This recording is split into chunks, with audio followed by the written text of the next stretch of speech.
mga defense lawyers po ni Digong at ni-raise yung kung paano dinala si Digong sa ICC, paano na-aresto, na ang sabi nila kinidnap, sasabihin lang po ng mga judges, you are out of order. We are discussing here the crimes against humanity. It's not on how the accused was brought here. Susupalpalin na ganon, mga kababayan ni Motok. Out of order ka niya. Wala yan sa topic natin. Ang topic natin dito, yung AJK, yung crimes against humanity committed by the accused, former President Rodrigo Roa Duterte. Doon ang discussion natin. Ito naman po yung bago naming product na binibenta online. iGlow Serum, whitening po siya. Tingnan ninyo yung epekto sa aking anak na architect before and now. Yung mga inquiries po ninyo, dumiretso na lang kayo sa kanyang Facebook account, Riz Maravillas. Pag-usapan natin mga kababayan yung mga statement ni Sara Duterte sa kanyang online press con kagabi. Na ang sabi niya, handa na siya na maaresto in case magpalabas yung ICC ng warrant of arrest. Si Bato de la Rosa po, nasa secret location na. Nagtatago na yata mga kababayan. Hindi umobra yung angas ni Bato na make my day anya. Ngalngal ka ng ngalngal, Trillanes. Gusto mo anya, pumunta ka rito, ikaw pa yung magposa sa akin. Tatakbo man lang pala mga kababayan si Bato, mas matapang pa si Laila de Lima na isang babae mga kababayan. Inarap yung mga kaso, nagpakulong. Si Bato po, sekreta niya. Nasa secret location ngayon. Hindi na makapangampanya. Malamang sa malamang, matalo. Pati si Bongo mga kababayan kasi iisipin ng ating mga mamamayan Filipino, useless. Useless anyang iboto sila. Kasi ikukulong man lang sa The Hague, katulad mga kababayan ni Digong. And si Sara po, sabi ni Sara, tanggap na niya ang kinahinatnan ng kanyang tatay. Ayan BP Sara admits possibility Father Rodrigo Duterte might not return to Philippines. Talaga akong nararamdaman, hindi ako galit, hindi ako disappointed, nothing at all. Kasi pointless naman na mag-harbor ako ng feelings about what happened. Hindi na siya maibabalik. Hindi na mababalik si Pangulong Duterte sa Pilipinas. So what we should do as a country is move on from what happened. No? What will we do as our ways forward as a country and as a people from what happened? Magalit man tayo, walang papupuntahan yung galit natin. So we should move forward from what happened, and the country should decide, the people should decide saan ba tayo papunta base sa nangyari. Nasa stage of acceptance sa mga kababayan, kung sa psychology, the 5 stages of grief. Tanggap na niya na wala na yung kanyang tatay, hindi na makakabalik dito sa Pilipinas, pero buhay pa. Nasa The Hague. Una, sa stages of grief mga kababayan, denial. Then, anger, yung galit po. Kahit tumbling-tumbling pa po. Pati yung mga supporters ni Digong, mga DDS. Kahit mag-tumbling-tumbling po kayo. Ibas pa ninyo yung ICC, mga judges. And in fact, imbis makatulong, sabi ng mga experts, ICC experts, malamang niya madagdagan ng kaso si Digong. Pag nagpatunayan na ito niya organized, ginagawa ng organisadong grupo para siraan yung ICC. So madadagdagan, walang patutunguhan yung anger ninyo. Kumalma kayo. Kalmado na po si Sara. Tapos, pangatlo sa stages, bargaining, nakipag-bargain siya sa mga possible na mga pwedeng makatulong sa kanya. And that could be parte, mga kababayan, yung China. Yung China po, ang sabi, dinina yung asylum request. Then comes depression. Ngayon po, nasa last stage na si Sara. Acceptance of the reality na talagang ito yung consequences ng kanilang mga aksyon. Yan man lang po. You have to face the music. Kasi sabi nga natin, mga kababayan, all of this, wala man sana silang problema. Kayo ni Tim, ayaw tantanan ni Digong. Tapos na siya sa kanyang pagiging Pangulo. Pinagbigyan na siya ng ating mga mamamayang Filipino na makapaglingkod. Gusto pa na siya ang masunod. At siniraan ang siniraan yung ating Pangulo. Tinawag na bangag adik. Araw-araw. Pati ng kanyang mga supporters. So ito, tumama sa kanila. Backfire. Lahat ng kanilang mga ginawa. Inayaan ng ating Pangulo ngayon na bitawan yung Sword of Damocles na nakahang sa kanyang ulo. And that is the ICC warrant served by the Interpol. Nag-cooperate po yung ating gobyerno. Di tapos agad. You see? So ito na ngayon si Sara Duterte. She's resigned to the fate of her father na hindi na hindi na siya naniniwala na makakabalik pa sa Pilipinas mga kababayan si Digong. You see? And she is ready, mga kababayan, na harapin na lang yung warrant of arrest na posibleng ilabas anytime ng ICC. Yan sabi ni Sara. If the warrant of arrest is released while I am at The Hague, I will surely talk to another lawyer and ask what would be my options. But if the warrant is issued in the Philippines, let's see how the government responds. As a background, Duterte has previously denied all allegations made by self-confessed Davao Death Squad member Arturo Las Cañas that she created o plantukhang during her time as Davao City Vice Mayor at saka Mayor. She dared Las Cañas and those who were accusing her to file the proper charges in the Philippine courts. Iayaw po, mga kababayan, ng mga accuser nila na mag-file dito. Gusto nila, mga kababayan, sa ICC. Yan po yung nangyari. Bakit nagkaganon, mga kababayan? May paliwanag si DOJ Secretary Remulla. Ito yung paliwanag, mga kababayan, as reported by Philippine Star sa coverage ng Senate hearing na pinatawag ni Amy Marcos. Kahapon po, pakinggan natin, mga kababayan, kung bakit doon final sa ICC ng mga victims ng war on drugs. Cases that we are speaking about were filed by their families in the ICC because they could not get justice in the country. I think that's one thing that nobody wants to acknowledge, is that there was a failure of our justice system for a long time. And they had to file their cases in the ICC to get any attention at all from anybody who cared. Because for the longest time, ito mga biktima po, yung mga namatayan, yung mga pamilya nilang namatay o kaya napaslang sa drug war, ay wala ho nang mapuntahan. Kaya doon ho sila nagpunta sa ICC. That's why I said, SOJ, na may belief na pag panahon ni Arroyo, it's very hard to go after Arroyo. May truth o hindi, in the sense that meron na presidential immunity while you're president. Pero pagkatapos hindi, di ba? That's why after President Erap's time, nakulong siya. After President Arroyo's time, nakulong siya. Diba? After President Aquino's time, wala naman nag-file ng kaso kay President Aquino. Okay? So kung ang belief, wala kang justice kay Duterte during his time, I won't comment, but that's a belief. But 2008 to 2010, hindi sila nag-file. 2010 to 2016, hindi sila nag-file. And then ngayon, pwede sila mag-file.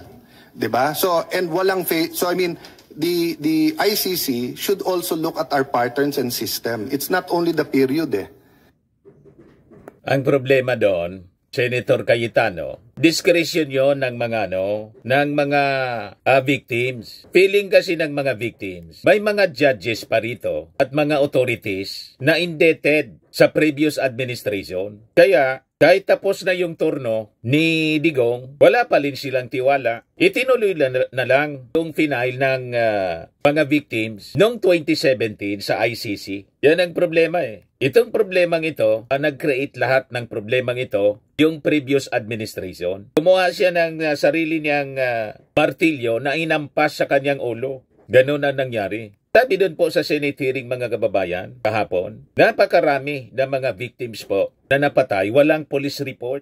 Yan po, drug war, AJK cases met with lack of police records. Proper evidence, sabi po ni Remulla. Sabi dyan, in the hearing of the Senate Committee on Foreign Relations, Remulla said that AJK victims were compelled to file cases before the ICC since they failed to get justice in Philippine courts. Remulla said this after Senator Amy Marcos expressed concern that the families of the victims of the so-called EJK were compelled to file lawsuits abroad due to the failure of the local justice system and that the courts are no longer functioning. So sabi ni Remulla, yung problema nga ho rito kasi, yung mga nangyari lalo na sa Mindanao, wala o talagang pagalaw ang mga fiskal nung panahon na yon. Di talaga gumagalaw ang kaso. Meron tong mga nagtangkang magreklamo, ngunit wala pong nangyari, kaya nagpunta sila sa ICC. Remulla also stated that at the height of the anti-drug war, there was a time when nothing happened to EJK cases since they could not get police reports, which made it difficult to start an investigation. He also mentioned that the lack of concrete evidence such as ballistic reports during the time, stating that it's mostly just testimonial evidence. Sa drug war po, walang blatter ang pulis. Marami mingang walang blatter eh. Ang problema nga dito, napakarami hong namatay na death certificate niya nakalagay cardiac arrest pero may butas po sa ulo mula sa bala. He also admitted problems were encountered during the time because even the prosecutors were being intimidated by the police. Hawak ni Bato po ng Chief PNP, yung police under order po. So, nag-backfire sa kanila lahat. Tapos, sinisisi ninyo kung bakit sa ICC nag-file yung mga victims. Siyempre, kung hindi makakita ng hustisya, wala silang tiwala kasi lahat hawak. Ayun, pumunta tuloy doon sa ICC. O, tapos, ituturo ninyo yung ating Pangulong Bongbong Marcos kung bakit nakipag-cooperate sa Interpol. Nakipag-cooperate sa Interpol kasi obligated tayo. Hindi ninyo naisip na pag nag-issue ng warrant of arrest yung ICC, pwedeng hingi ng tulong ng ICC, hinga ng tulong ng ICC yung Interpol, in which tayo po ay member. Hindi man tayo umalis. Nakaligtaan ninyo. Talagang niloob na ng ating Panginoon para para tuldukan yung inyong pagmamalabis. You see? O ngayon, yung statement ni Sara na mahirap na makabalik pa dito yung kanyang tatay sa Pilipinas, it is because of the, in-evaluate nila, talagang mahihirapan. Lalo yung sinasabi ng mga legal experts na may experience po sa ICC, na yung defense nila na illegal yung warrant of arrest. Ang narrative nila, kinidnap si Digong, hindi po siya uobra. Sabi po ni ICC First Filipino Judge Raul Pangalangan. Sa kasaysayan niya ng international criminal law, ang pinakamalaking kaso sa larangang ito ay hindi nagtatanong kung paano dinala ang akusado sa korte, kundi nakatuon sa mga ebidensya laban sa kanya. So yung narrative na kidnapping nila, that is useless. Hindi man yun pagtotoonan ng pansin. Kung paano dinala sa The Hague, that is immaterial, madaling sabi, sa mga judges ng ICC. Malinaw po yung paliwanag ni First Filipino ICC Judge, Raul Pangalangan.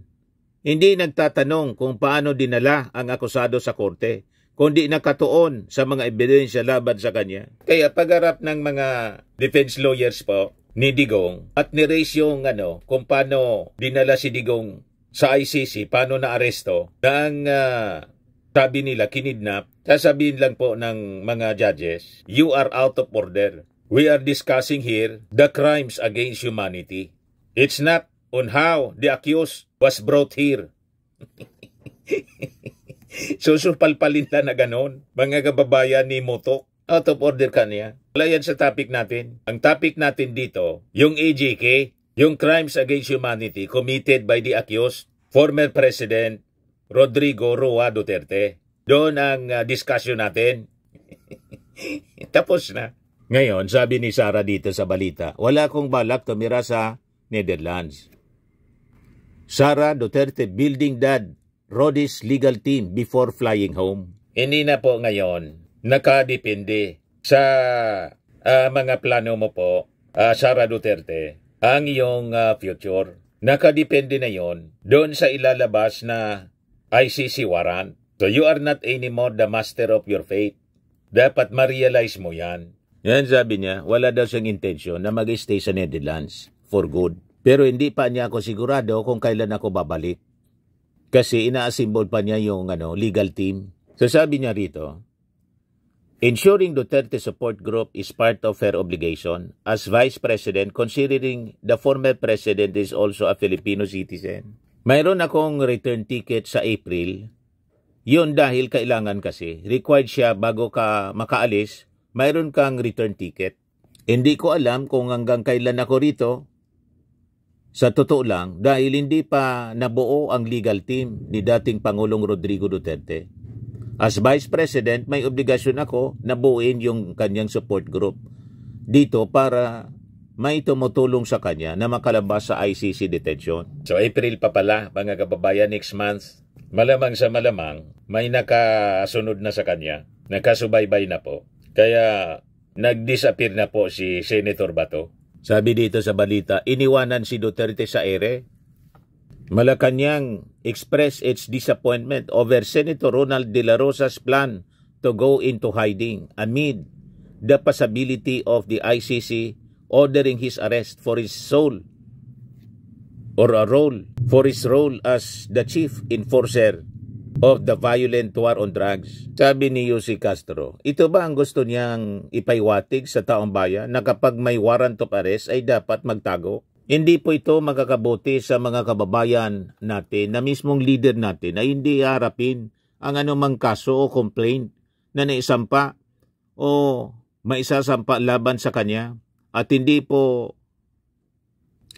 ba sabi natin, parang siya nga yata yung medyo umiwan kay dating Pangulong Duterte considering na hindi siya pumunta sa Hong Kong kasama sana nila. Hindi po ba dapat ang kaibigan ay walang iwanan? Walang isang salita po si Bato. Sabi walang iwanan at hindi siya natatakot. Make my day, Trillanes. Ngal-ngal ka na ngal-ngal, sabi ni Bato. Gusto mo niya, sumama ka pa. Ikaw niya yung pumusa sa akin. Biglang kambyo po. Nang matunugan, hindi na sumama papuntang Hong Kong. Yossi.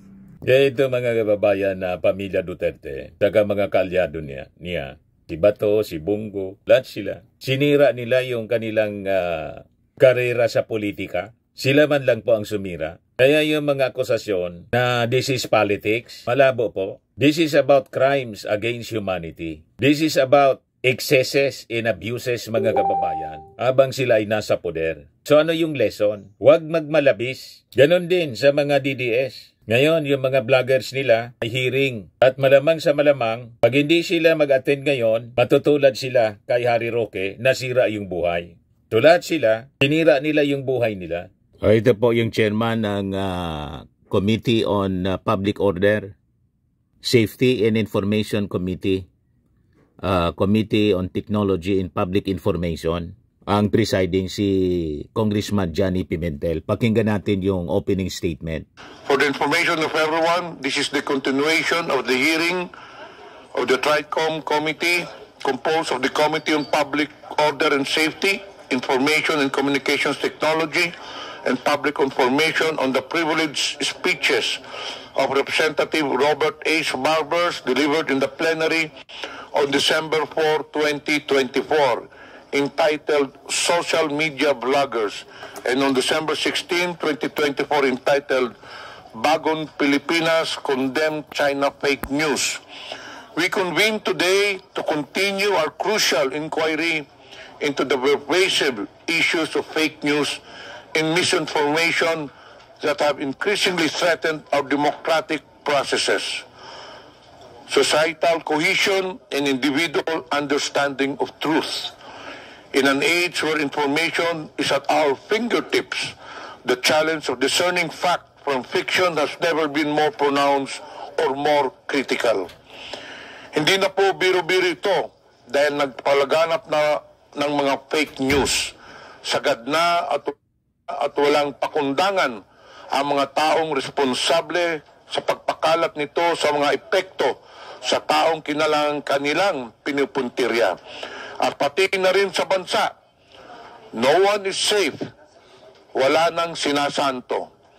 As we delve deeper into this inquiry, we recognize that the impacts of misinformation are manifold, affecting everything from public health to to political discourse, and from social justice movements to personal relationships. Fake news does not merely distort reality, it breeds distrust, fuels division, and undermines the very fabric of informed citizenry that is essential to a thriving democracy. We are here to examine the mechanisms that allow misinformation to proliferate, from social media algorithms that prioritize engagement over truth, to the role of various sectors in producing and disseminating false narratives. We must also consider the responsibilities of technology companies, government bodies, and individuals in combating this insidious threat. Moreover, this inquiry aims not only to highlight the problems we face, but to seek solutions. Together, we must explore effective strategies of media literacy, the regulation of digital platforms, and the promotion of credible sources of information. Our commitment to safeguard our collective future from the dangers of misinformation is paramount.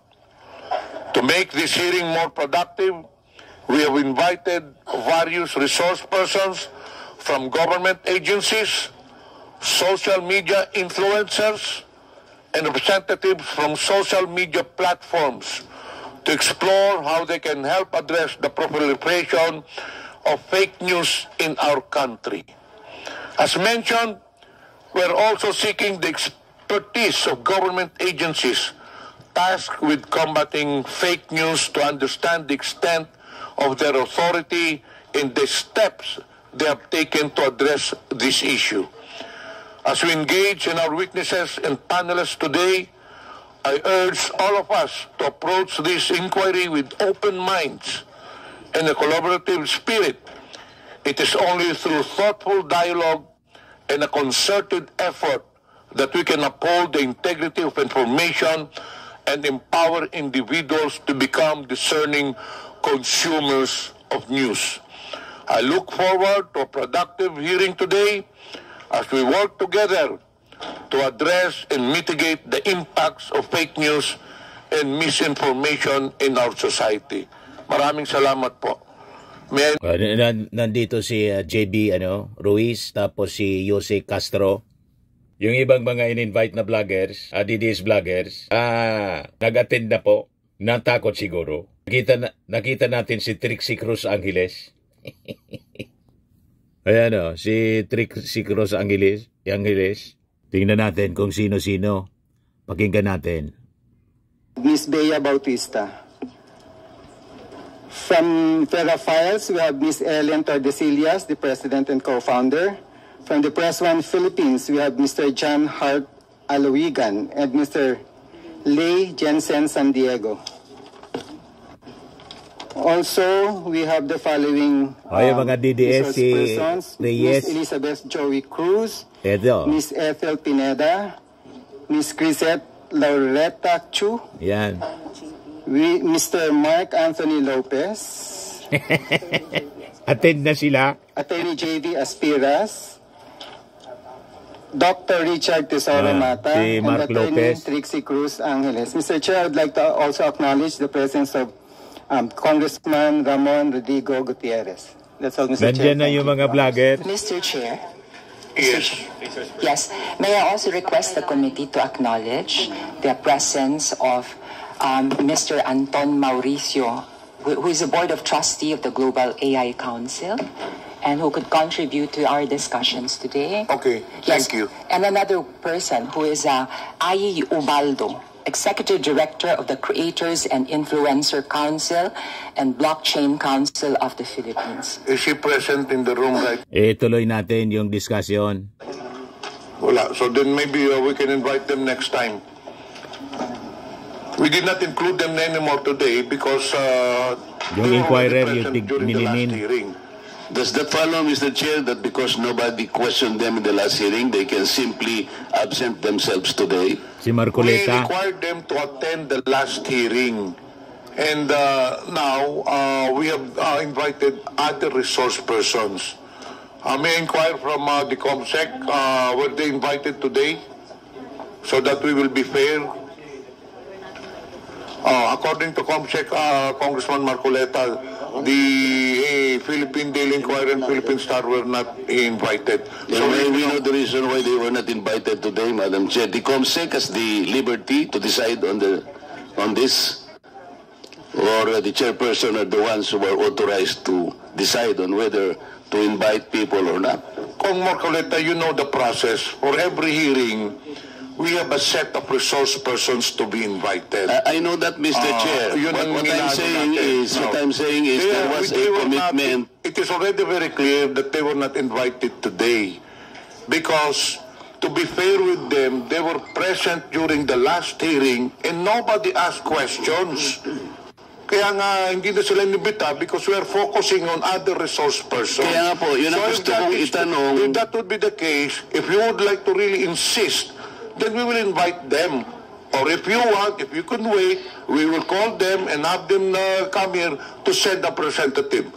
But let's not make this an issue. This will delay the hearing. I am not making this an issue, Mr. Chair. I am simply asking kung sakali pong hindi sila nagtanong. Hindi na naimbita, Congressman Marcoleta. Yun nga po, why would the COMSEC decide by themselves? Sana po yung chair ang magdi-decide. Yun lang naman po ang punto.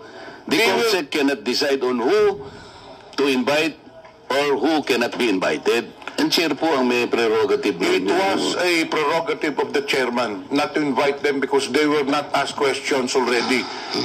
In fairness to them, they were diligent in attending the previous hearing, but unfortunately, nobody asked them a question. So it would be redundant to ask them to be present here again. So may I now proceed, Mr. Marcoleta, to other matters. May I ask that the short video, Mr. Chair, be shown, because that will provide context already. In that case, COMSEC, please.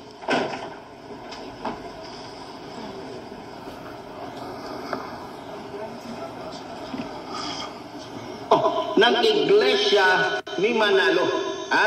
Iglesia ni Manalo na Diablo na nagsasabing iglesia daw ni Kristo.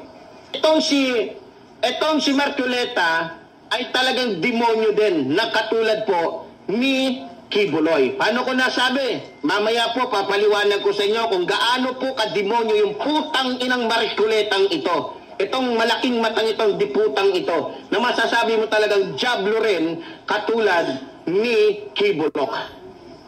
Mr. Chair, yung vlogger na yan, ang pangalan niya sa social media is Epifanio Labrador. Hindi ko po siya kilala. Narinig po ninyo kung murahin niya yung aking relihiyon na kinabibilangan. At pati po ako pinagmumura niya, tinawag po niya akong demonyo, lahat. Pero hindi po ako kumikibo. Ang sinasabi ko lang, kung tayo talaga ay i-address po natin ang mga ganitong klaseng paninira na mga narratives, ay siguro po pati itong mga ganitong klaseng tao ay may patawag din natin. Ako po, kahit na po ano pang sabihin nila, I will just stay as I am. As transparent and as accountable as I am.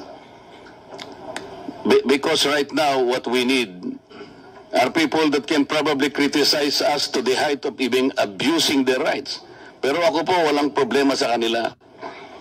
Ay darating din po ang panahon that these people will be rendered useless.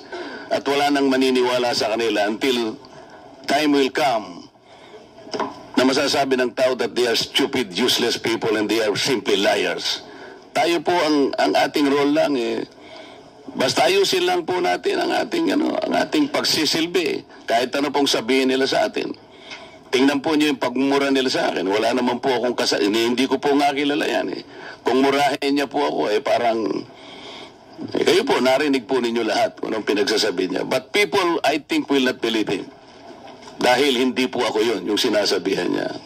Maraming salamat po, Mr. Chair. That is precisely the objective of this hearing, Representative Marcoleta.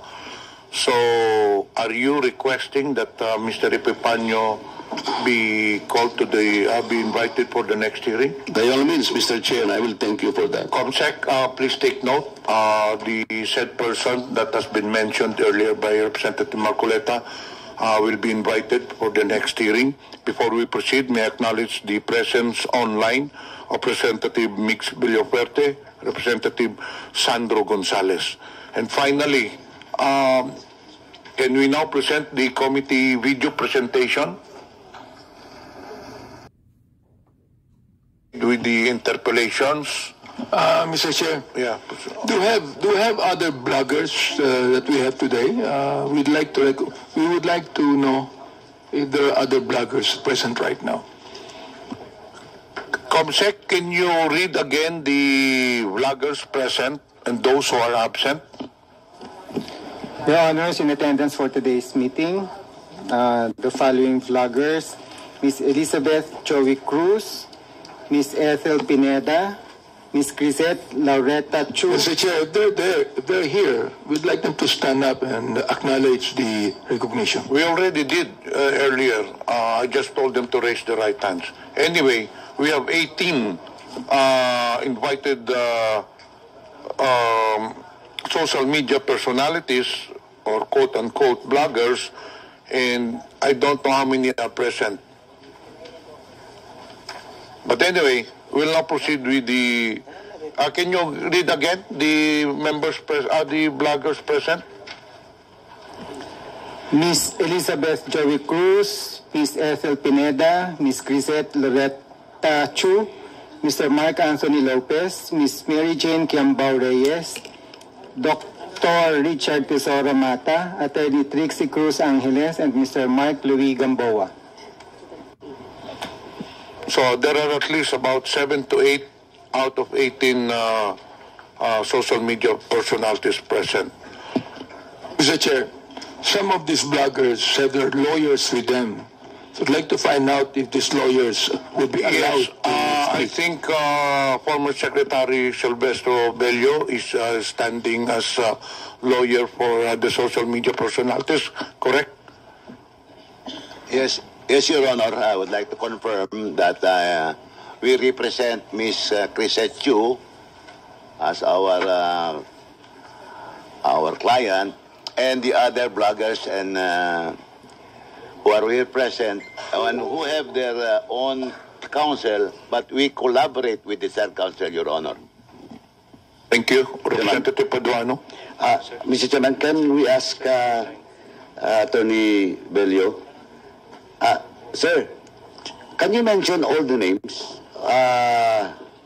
that you represent as counsel? Kasi po, for the information of everyone, si Attorney Bello po has already entered his appearance during the previous hearing, where in fact he was allowed to speak for on behalf of the clients during that hearing. Now, just to reiterate, Attorney, Sec, paki-mention po kasi we have invited at least 18 bloggers, and present as of today is only 7 or 8 mentioned by the COMSEC. So who are those bloggers being represented as counsel by former Secretary Bello? Yes, Your Honor. As I stated earlier, we represent Ms. Crisette Chu. And in addition, Your Honor, as collaborating counsel, we have the following bloggers, Your Honor.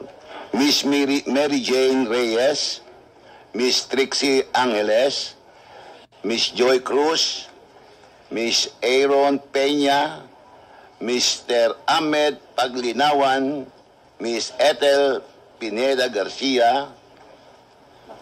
That's all, Your Honor. Mr. Chair, how many of them are present? Can you count, COMSEC? Ilan ang social media personalities na present in your record? Out of 18. Correct. My estimate was 8. Representative Paduano. Thank you, Chairman. Anyway, out of the 8 mentioned by former Secretary Attorney Bello, ilan po yung nandito ngayon? 8. No. The client being represented by Attorney Bello. They are 7, Your Honor. Present today. Yes, together with our client, Ms. Crisette Chu. And those absent today, out of 8 ata yung, you mentioned 8 names?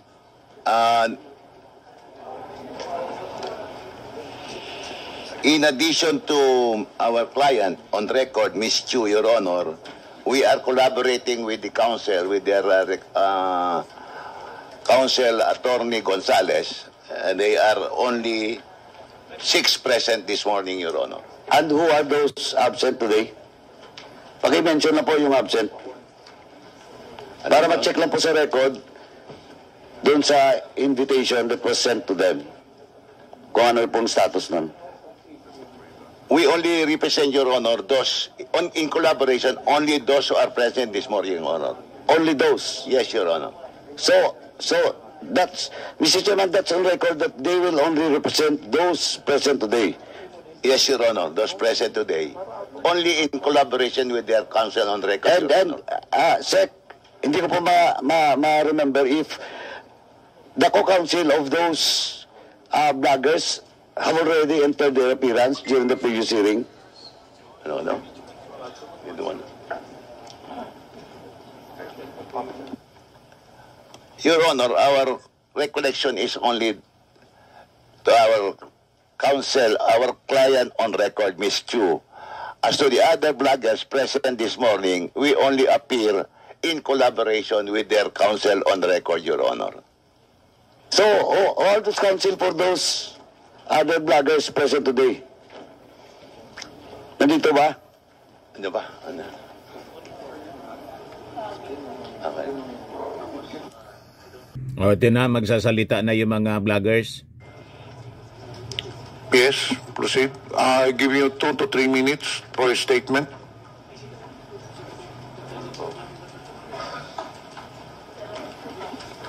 Good morning, Mr. Chair and Your Honor.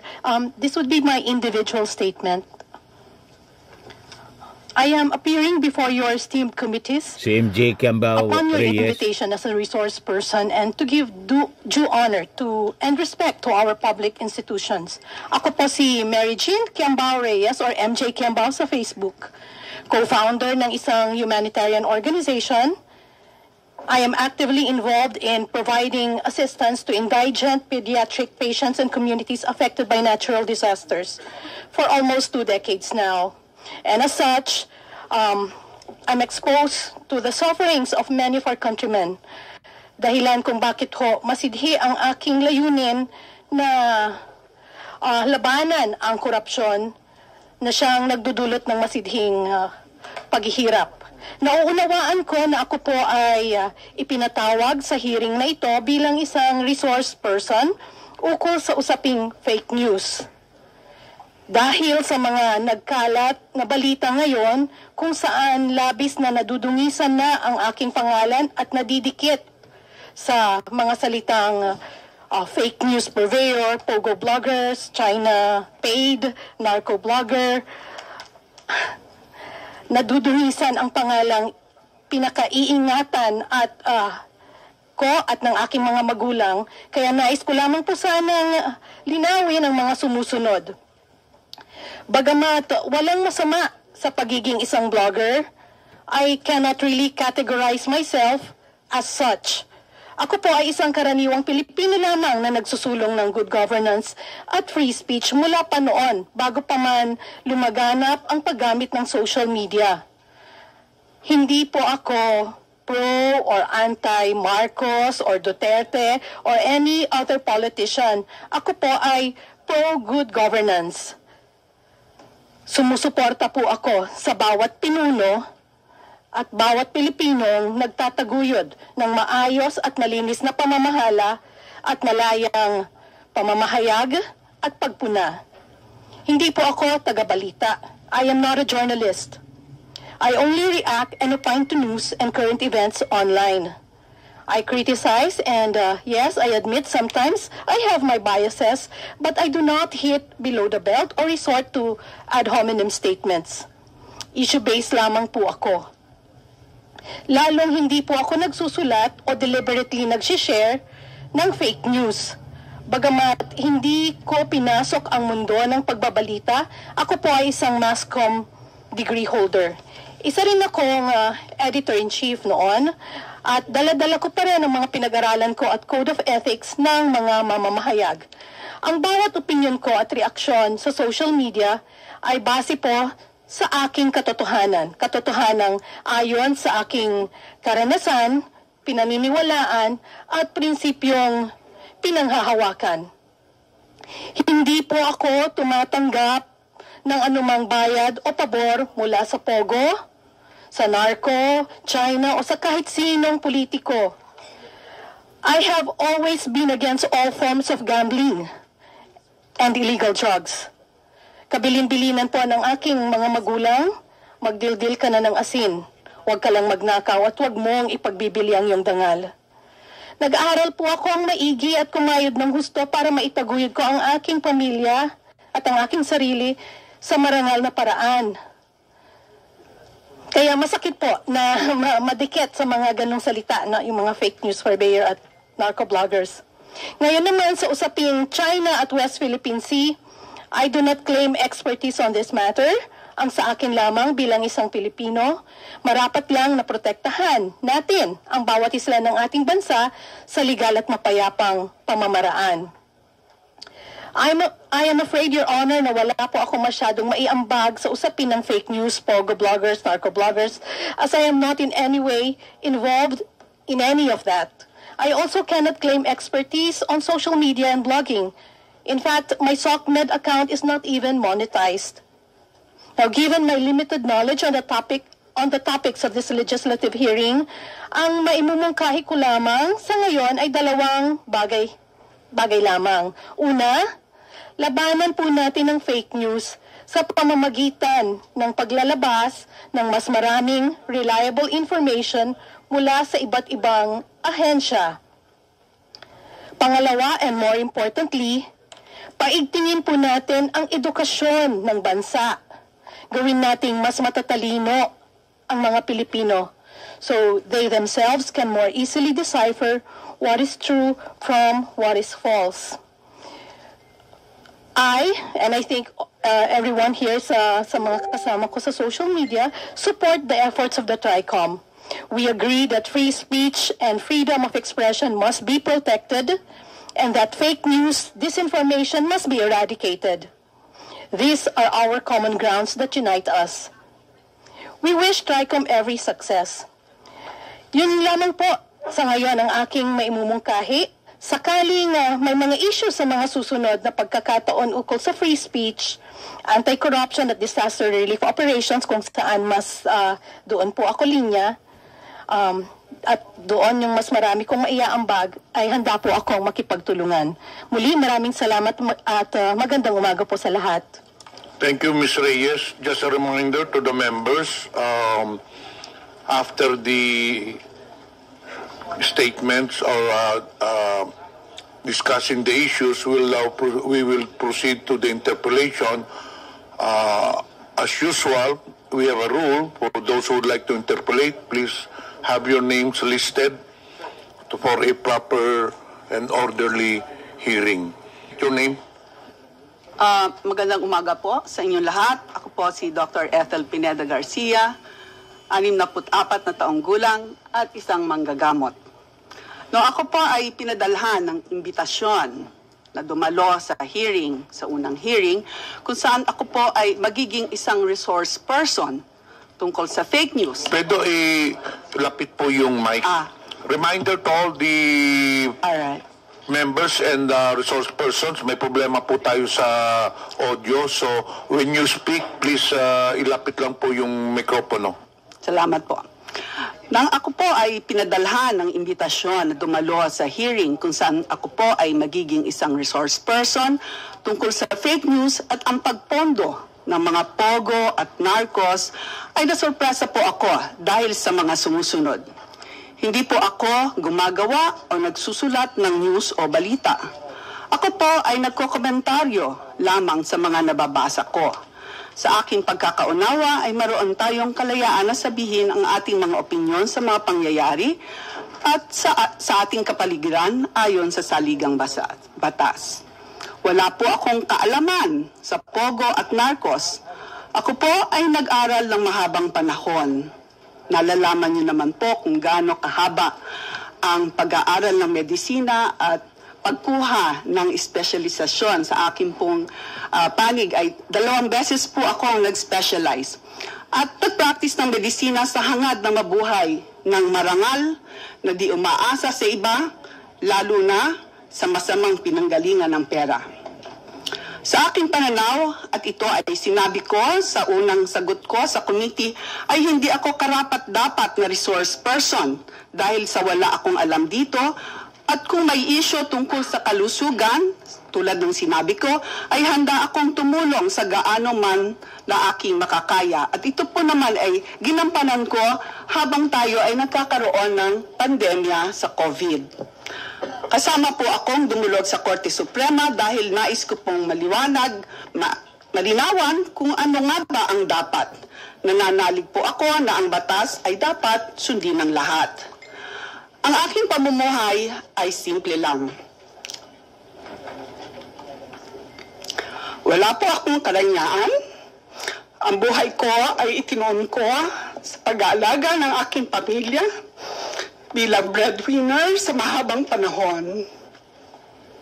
May anak akong nangangailangan ng special na alaga at may ama akong 95 years old na umaasa sa akin. Kahit ako ay mag-isa na ngayon sa buhay, ay nagsisikap akong itaguyod sila sa abot ng aking makakaya sa malinis na paraan. Wala po akong kapangyarihan maliban sa isinasaad ng batas na ating mga karapatan. Ang aking lakas ay nanggagaling sa malinis na konsensya. Kasiyahan nawa tayo ng may kapal. Okay, thank you. Yes, 2 minutes. Good morning. Ako po si Dr. Richard Tesoro Mata. I am a pediatrician for more than 20 years sa Davao City and Panabo City. Naging health blogger po ako about 7 years na. So yes, I have some experience na about social media. At tumabot na din ng about 3 million yung ating total followers. I understand that I have been invited to this forum as a resource person in aid of legislation. So here's po my 2 cents. Agree po ako sa inyo, Your Honors, na dumadami na po ang mga fake news online. Karamihan ay mga clickbait, yung gumagawa ng fake headlines para mapunta ka sa online shops dahil may commission sila to earn or just to gain more followers. Meron ring mga intentional na fake stories in order to destroy someone's reputation. Do we need to make a fake news law? In my opinion, may Cybercrime Prevention Act law na po tayo, which nasa inyo na po yan if you need to amend it. Noong March of 2024, isang former senator na merito a celebrity ay nag-file ng cyber libel sa isang YouTuber dahil sa mga malicious and fake stories about them. Based on that law, cyber libel is defined as the act of defaming or making false statements about someone online through computer system or... Patuloy natin doon kasi mga grandstanding lang yun nila. Nag-ugas kamay lang, mga kababayan. Biglang nagbago yung mga tuno. Yung isa may paiyak-iyak pa si Dr. Ethel Pineda. Hindi na kasi mag-concentrate na lang sa panggagamot. Sumama sanay ng mga vloggers ng mga DDS. Di naman sana problema kung sumama. Basta't mag-observe ng tinatawag na ethical standard. Sumubra eh. O ngayon, napakinggan natin si PCO Secretary J. Ruiz. Ito po mga kababayan. Very big fight against fake news. The Presidential Communications Office is pleased to speak at the Joint Committee hearing the Committee on Public Order and Safety, Information and Communications Technology and Public Information. The issue of fake news, illegal gambling, deep fakes, pornography, hate speech is the biggest fight right now of our generation. It destroys the very fabric of our society, and we have to protect our children not only of fake news, but all these bad things that we see in this technology platform that we have.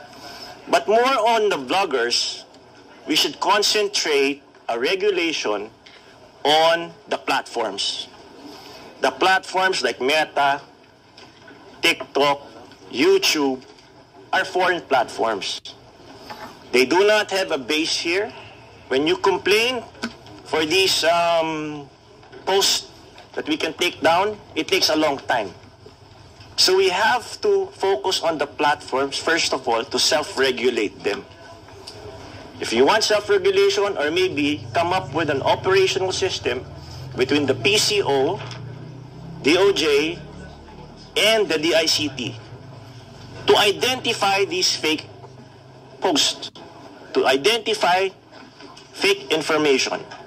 You see, what's happening to us is we are being divided online. It's very polarized. And yet, it's Filipinos and Filipinos fighting each other. It is not good for our country to see our countrymen being divided by hate speech, by pornography, that's very easily accessed by our generation. You know, I was talking to the West Philippine Sea earlier about communicating the West Philippine Sea issue to our countrymen. I said never again that the Philippines will lose any part of our country, just like what happened in Sabah. In the Sabah issue in the 1960s, if you look at it, Sabah was owned by the Royal Sultanate of Sulu for a long time. The Malaysians were paying rent to the Philippines. We tried to get it and claim it as our own. But what did the Malaysians do to us? They pitted Filipinos against Filipinos. They supported a Muslim secessionist movement in the South using religion and race or against each other. Filipino Christians, Filipino Muslims fighting each other. So eventually, because they divided us and eventually conquered part of our territory, we lost Sabah. And imagine if Sabah is like as rich as Mindanao, even probably richer than Mindanao. The Petronas Towers were built because of the minerals and properties of Sabah. It's happening again. This is happening, but now a foreign actor using fake news to destroy each other. So what we want on the PCO side, we urge Congress to join our digital crusade against combating fake news by strengthening our laws, such as the Cybercrime Prevention Act, and introducing internationally accepted policies and standards for content moderation on social media. I respectfully encourage our honorable lawmakers to consider the framework of the Digital Services Act, a recently adopted EU regulation which prevents illegal and harmful activities online and the spread of disinformation while still ensuring that the freedom of expression is upheld. The danger right now, sir, the greater danger right now, aside from fake news, is deep fake, wherein you put a person's face on another person. There were several complaints raised with the PCO that said, "Sir, tignan mo naman, may mga known personalities recruiting on advertising, mga scams. Yung mga OFW natin, nai-scam. Dahil nakalagay yung boses ng isang kilalang personality o isang kilalang negosyante, pero hindi naman totoo yun. Imagine if you put the head of the COMELEC commissioner doon na ang nagsasabi, akala mo deepfake din. It is a national security concern that we really have to fight, not against each other, but collectively, we fight together. We fight as one. Because, you know, the fight against fake news should be prioritized. We said before, right, it was the fight against illegal drugs. But in this generation, the fight against fake news, deep fakes, they bring so many social media ills. Look, we now live in two worlds, the cyber world and the real world. the children right now spend more time on the cyber world. And if you give them constant disinformation, if you give them constant lies and negative news, what will happen to the next generation of Filipinos? We will forever be divided, just like what's happening in the United States. It's now happening in our country.